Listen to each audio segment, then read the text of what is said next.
So I come from the Gapminder Foundation, and we are a small non-profit based in Sweden, and we try to promote a fact-based worldview that everyone can understand. It sounds pretty, I don't know, big and a bit unhumble, I guess, but it's pretty fun.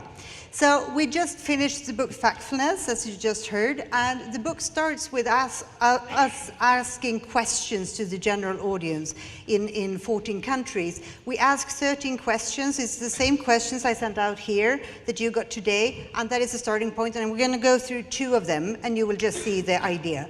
So global climate experts believe that over the next 100 years, the average temperature will get warmer, stay the same, get colder. As you can see, pretty easy questions, right? And get warmer is what the experts are expecting. So we tested this in 14 countries on the representative general public, and these were the results. We can see UK here, 87% got it right, which is, it might look like a bad result, but it's actually pretty good. What about you then? This was your result. Pretty amazing. 100% of the people answering, which was not everyone though, I can say, but if, you know, that was representative, pretty good, right? So this is something people are actually quite aware of. But if we ask other things than environment-related ones, we get much worse results. So this one, for instance, how much of the world's 1-year-old children today have been vaccinated against some disease? 20, 50, or 80%. Pretty wide distribution, right? 80 is the correct one. And looking at the results, it looks a bit different. We can see Sweden at the top, and we can see UK down at 15% actually got this right. And 15% is not that impressive, right? Because if you would go to the zoo and ask a chimp to pick A, B, or C, the chimp would not get what it was choosing between, and it would actually end up here around 33% by just randomly picking. And no one does that when it comes to questions about the world. So no pressure, but how did you do, right? So you were actually more or less on par with Sweden, which is a good result when it comes to here, but still, if you hadn't read the question, you would have been better off. So we have actually asked the same question in a lot of, in many conferences. So now I'm going to shame a few of them. So World Health Summit 2017, 27% got this right. It's in their domain, you could think, right? Davos, 18% got this. Nobel laureates, 8%. And now we come to the sad one. One of 5 largest 5 banks. We're not disclosed to say which one, but we say it's 5, and it was a meeting in London. 4% got this right. And just imagining, they are sitting, dealing with all our resources, investing for the future. And if they are not getting this one right, it's just an indication that maybe it would be better if the decision makers would understand the world a slightly bit better than a chimp guessing without knowing how to read and write, right? So looking at the result, these are the results from our test. And 15% in these 14 countries actually got 0 correct answers. All questions that are A, B, C. And it's pretty impressive to get 0. And this is how it was divided after that. And imagine the chimp would have ended up here if it hadn't read anything and just, you know, wildly guessing. So it's a bit sad. We're in a knowledge society, and we have high IQs and high education and a lot of degrees and a lot of pride in what we know. But when it comes to questions about the world, it seems like we're not very impressive, right? So this is what we work on. We got actually 1 person getting 11 right answers, and that was a Swede. Unfortunately, we don't know who, but we would like to know that one.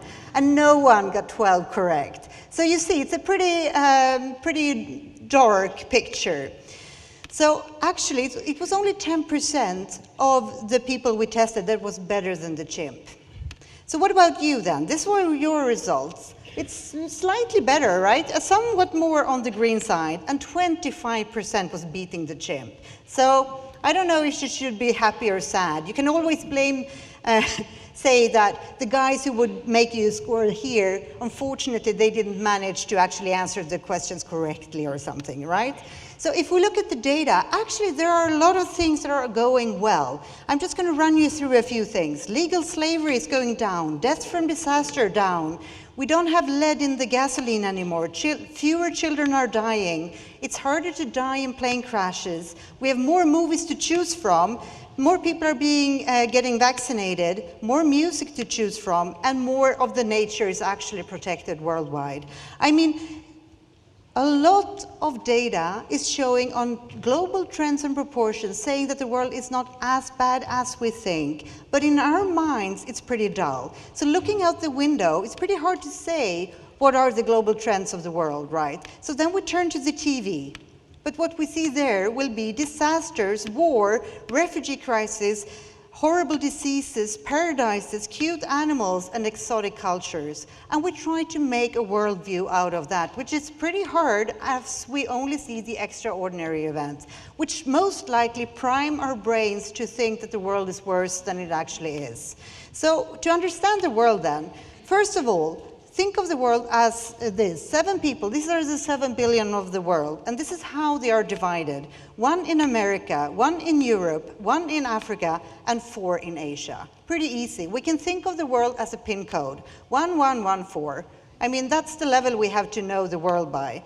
And moving into the future, there will be more people, both in Asia and Africa, and this is what the UN is expecting more or less will happen by year 2100.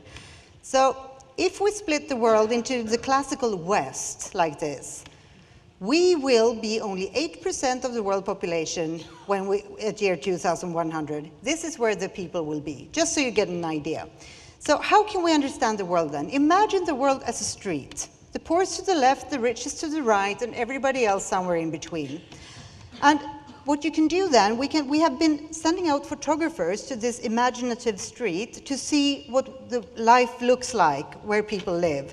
So here we see the same street at the top. We've been to almost 300 homes in more than 50 countries. Poor families to the left, richer to the right. Here are the families we have visited. Because we have one issue at Gapminder, and that is that people are actually not very interested in statistics. And they're not very interested in understanding the world. So we try to sort of cheat them by doing a street instead of an income axis, right? But it is an income axis. So we can then go and visit these families. We can go directly here and look at their beds by just clicking here. It's Dollar Street is the name, and it's free, and anyone can use it for whatever they like. It's Creative Commons. And here we can see all the beds. We can we can do like this. We can look at the beds for the middle income. We can just slide like this to see what it looks like at a certain income level. Because we need something to compensate the overdramatic images we see in the news to actually understand what everyday life is like. So then we can look at beds at different income levels like this. Poorer beds, or we can go up and see richer beds. And the cool thing is now, of course, that we can do the same with toilets, which is my favorite. That's the good thing with defining a project. We need to go to the toilets and see. So here we can see toilets in a lot of different countries, and they are all white and flushing. But remember, we're just in the upper end, so we can actually zoom out and see that to understand what toilets are like in the world, it will be something completely different. So then what we do is that we do these home documentations, but not everything works as photos, so we do actually videos too. Here we can see toothbrushing. I would like sound, please, yes? So we start at the richer end, and then we go down on the street, and you can see people brushing with using classical plastic toothbrushes and toothpaste. Everyone are doing the exact same thing, doesn't look very different. Someone are very serious, but she's doing the same as the others, right? It's a very durable item, the plastic toothbrush, but when we come down to the very poor end, people will not afford the plastic toothbrushes anymore. They will start using a stick or a finger or something. So in the Dollar Street project, we actually tag this image, not only as a wall, but also as toothpaste. So we can zoom in at the US. This is in the upper end of the income scale, right? A family, Howard, their house, a family in the lower end in the US, the Hadleys, and we can look at their cutlery drawers and see the immediate difference. We can add another family in the middle and see the gradual change of cutlery, kitchen sinks, living rooms. We can do the same in China, 3 homes, 3 families, their houses, their sofas, and their stoves. The cool thing is when we start comparing across. So now we look at the 2 richest houses we've seen so far. far apart geographically, but on the same neighbors on the Dollar Street, the Woods and the Howards. Almost identical this is not living rooms, bedrooms, I was about to say, pretty similar. Brown leather sofas and almost identical play structures, both made in China. And then we can go down to the poorer end, and we can do the same. We can look here, two families neighboring on Dollar Street. Doesn't look like they have much in common, but similar roofs, similar sofas, storing grains identically. Both are having fish for dinner, and they're boiling their water in identical manners. So by using photos as data, we can actually have country and cultural stereotypes fall apart, which might be pretty useful. And it doesn't look like the images we see in the news. Oh, I hate that horrible color on that timer. So to understand the world, you could actually think of it as this. Divide the world into 4 different levels. This is how the world population is divided. And if we look at transportation, this is what it would look like. The poorest, they will have to walk, bike, ride a motorbike, or have access to a car. And if we look at food on the different income levels, we can say up here, where we are, we think that if we feed the kids with the same food 2 days in a row, we think they will be malnourished. So to understand the world, we need facts and frameworks, but we also need to treat our brain, because our brain is over-dramatic and it has a hard time understanding the world, which means when we are answering the questions we had in the beginning of the book, people are always going for the worst results because we're overly dramatic. So we have to try to foster something different. So we created something we call the rules of thumb.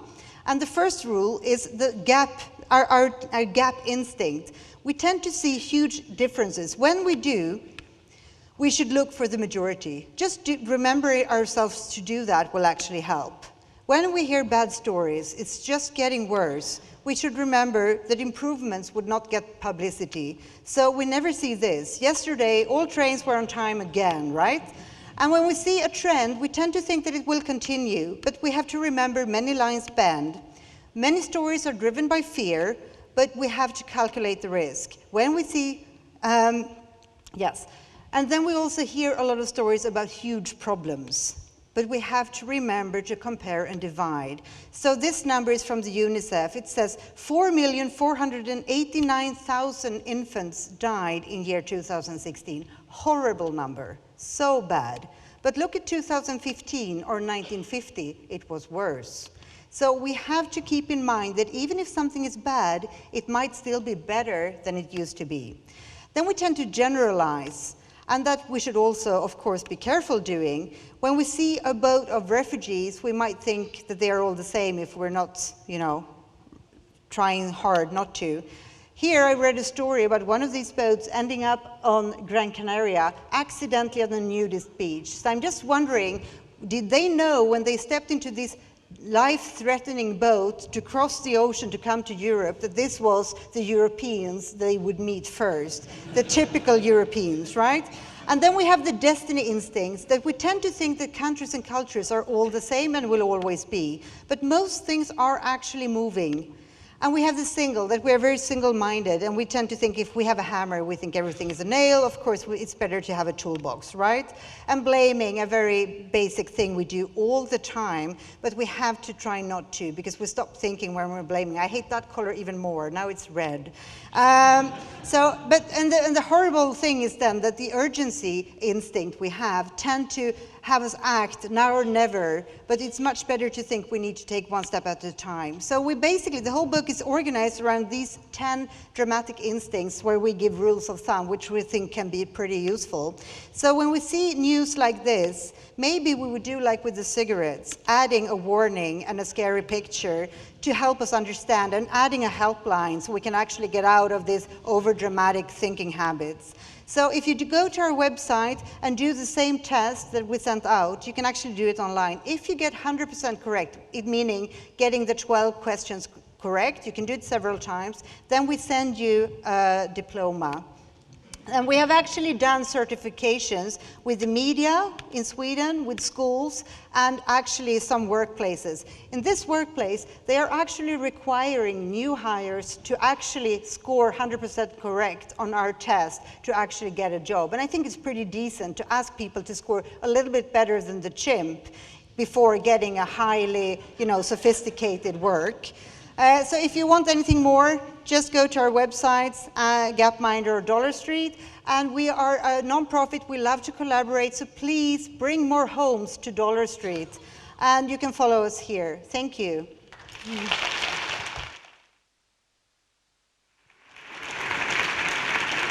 One question? Can I ask you one question? Yes, yeah, one okay. question, sure. Come. So you started Gapminder in 2005, correct? Yes. So this is before fake news, before all the polarity that you see in the media. Your mission is more urgent than ever, right? I don't think so. I think it's as urgent as always. I mean, it's pretty good. I think the important thing here to remember is we are afraid of fake news and alternative news and all that. But what we see in our knowledge test is that people are scoring completely bad on already, reasonable data that the scientists are agreeing on. Okay. So I think we should start there. Something in our over-dramatic brains make us misinterpret what is actually reasonable information. So I think that's where we need to start. Okay, but our audience is slightly better than chimps. Huh? The audience is slightly better than chimps, you say? No. No? 33% would be chimp. It was 25. Okay. But you're getting there. I mean, if you're actually applying the rules I said here, you will actually be better than the chimp if you do the test now again. Do the test which now. Makes it pretty easy. Do your the homework. Chimp cannot learn. You can. You probably already know. So redo the test and you will see different results. Okay, thank you for educating all of us. Thank you. Thank you.